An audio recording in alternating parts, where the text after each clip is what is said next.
मुरादाबाद की कुंदरकी विधानसभा सीट पर क्या होगा इस बार त्रिकोणीय मुकाबला, या कोई पार्टी जीत पाएगी एकतरफा? क्या है कुंदरकी विधानसभा का समीकरण, आइए जानते हैं इस वीडियो में। हमारे YouTube channel the political person में आपका स्वागत है। भारतीय राजनीति की बारीकियां जानने के लिए अंत तक हमारे साथ बने रहिए। वीडियो को लाइक, शेयर और चैनल को सब्सक्राइब कीजिए। साथियों, उत्तर प्रदेश के मुरादाबाद की एक विधानसभा सीट है कुंदरकी। उत्तर प्रदेश की 10 में से 9 विधानसभा सीटों पर उपचुनाव की तारीखों का ऐलान हुआ।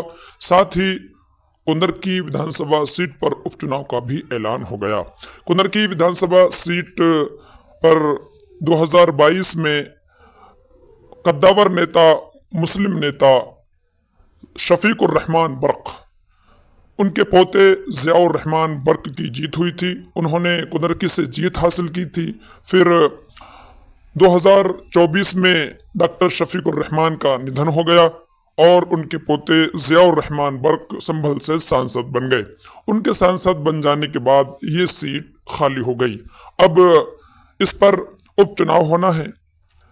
13 तारीख को यहाँ पर मतदान होगा और 23 नवंबर को यहाँ पर नतीजे आएंगे।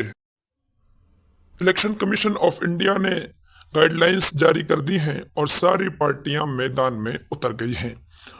यहाँ पर मतदाताओं की जब तादाद देखें तो ये मुस्लिम बहुल सीट है। यहाँ 60% से ज़्यादा आबादी मुसलमानों की है और मुसलमान ही जीत हार का फैसला करते हैं।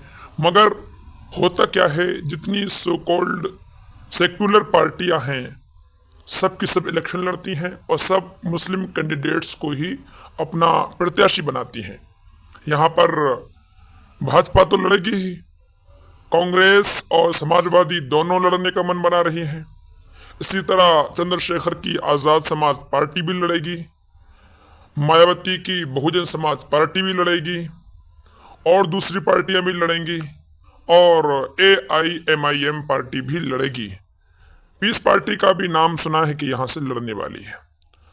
अब जितनी भी पार्टियां हैं सब मुस्लिम वोटों के बलबूते पर ही अपने आप को आगे बढ़ाने की कोशिश करेंगी। होता क्या है, कुछ वोटर्स समाजवादी की तरफ जाएंगे मुसलमान, कुछ बहुजन समाज की तरफ जाएंगे, कुछ आज़ाद समाज पार्टी की तरफ जाएंगे और थोड़े बहुत कुछ परसेंट भाजपा में चले जाएंगे और कुछ AIMIM में आएंगे। होगा ये कि ना AIMIM जीत पाएगी, ना बहुजन समाज पार्टी जीत पाएगी, ना समाजवादी पार्टी जीत पाएगी और ना ही दूसरी पार्टियां जीत पाएंगी और कमल का खिलना आसान हो जाएगा, रास्ता आसान हो जाएगा। और ऐसा हो भी चुका है। संभल से 2014 में कमल ही खिला था। हालांकि इतनी बड़ी आबादी मुसलमानों की है, किस वजह से? यही बंटने की वजह से। अब करना क्या है, मुसलमान किधर जाएं? ऐसे घमासान में मुसलमान क्या कर सकते हैं? उनकी भलाई के लिए क्या कदम हो सकता है? तो हम आपको बताते हैं। आपने समाजवादी पार्टी को वोट दिया, यहां से विधायक बनाया, क्या हुआ? विधानसभा में कहीं कुंदरकी का नाम आपने सुना? विधानसभा में कहीं मुरादाबाद के मुद्दों को गूंजते हुए आपने देखा? आपने बहुजन समाज पार्टी को भी पहले कभी मौका दिया था? वहां की आवाज को कितना BSP ने आगे पहुंचाया आप जानते हैं।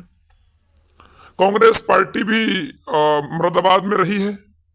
उसने मुरादाबाद को कितनी ऊंचाइयों पर पहुंचाया, मुरादाबाद का नाम सदन में कितनी बार लाया गया, ये आप अच्छी तरह जानते हैं।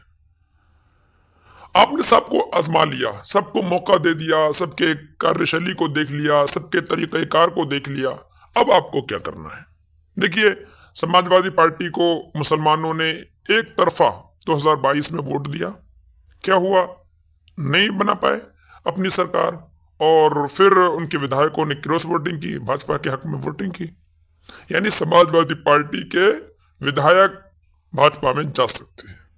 और रही कांग्रेस, तो वो तो वैसे 2 सिक्के हैं, एक रुख के।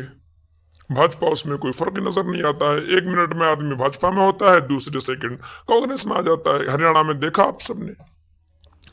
आजाद समाज पार्टी इसका इतना अभी दमखम नहीं है कि अपने दम पर इलेक्शन जीत जाए, जाहिर है वोट ही काटेगी। यहां पर आपने AIMIM को 2022 में वोट दिया, अच्छे खासे कई हजार वोट आपने दी, 15-16 हजार वोट मिले तकरीबन। अब अगर आपको क्या करना है, अब आपको करना यह है, कुंदरकी में एक तरफा AIMIM को वोट देके देखिए, मौका दे दीजिए। देखिए अब सरकार तो बनने वाली नहीं है और ना ही सरकार गिरने वाली है।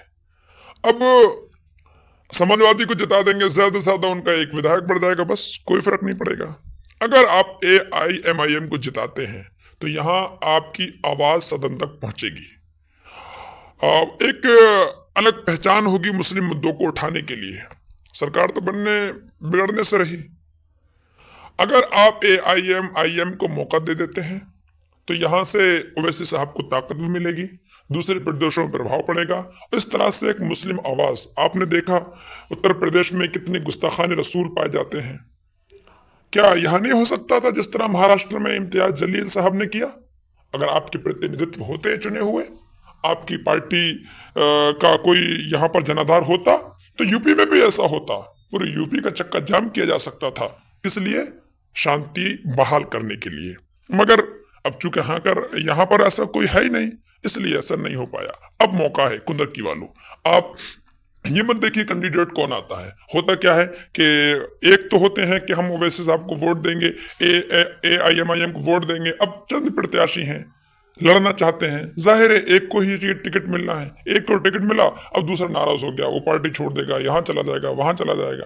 अरे दूसरी पार्टियों में रहकर आप चप्पलें खा रहे हैं, स्टेजों से ढकेले जा रहे हैं, आपकी दुर्गति हो रही है, वहां कोई परेशानी नहीं। MIMI सीट नहीं मिली तो आप बगावती तेवर अपना लेते हैं। देखिए संभल से जिनको लड़ाया था MIM ने, क्या किया उन्होंने, पार्टी पर इल्जाम लगाने लग गए। तो आप ये मत देखिए कौन आ रहा है, ये देखिए कि AIMIM से आ रहा है शौकत अली साहब या जो भी ओवैसी साहब, जिसको भी कैंडिडेट घोषित करते हैं, आंख बंद करके वोट देके देखिए, मौका तो आजमाइए। अभी कई साल का वक्त है, अगर MIM का काम अच्छा रहता है, MIM के कैंडिडेट जो जीत कर जाते हैं वो आपकी आवाज उठाते हैं, वो आपकी भलाई का काम करते हैं, तो आगे बढ़ाइए उनको, वरना हटा दीजिए, क्या मसला है। सबको मौका दिया है, इनको ही मौका दे दीजिए एक बार जरूर। देखिए आपको बहकाने के लिए कुछ भाजपाई आएंगे जो मुसलमान होंगे, अरे कि ये ऐसा हो गया वैसा हो गया। समाजवादी के लोग तो जानते ही हैं, सब B टीम बोलेंगे, C टीम बोलेंगे, और कांग्रेस के बहुजन समाज पार्टी के लोग क्या क्या बोलेंगे, आपको किसी के नहीं सुनना है। देखें गुस्ताख रसूलों के खिलाफ कार्रवाई का किसी के पास जवाब नहीं है। इसी तरह से वक्फ बोर्ड के खिलाफ क्या क्या हो रहा है, किसी के पास जवाब नहीं है। फालतू के इल्जाम लगाएंगे कि एजेंट बने हुए हैं, ये B टीम है, ये है वो है, ये सब आपकी राजनीति को, आपके नुमाइंदगी को कम करने के लिए है। आप इस झांसे में मत आइए, एक तरफा वोट कीजिए, कुंदरकी में इस बार इतिहास रचिए और MIM को मजबूत कीजिए। आपके हक की आवाज सदन में गूंज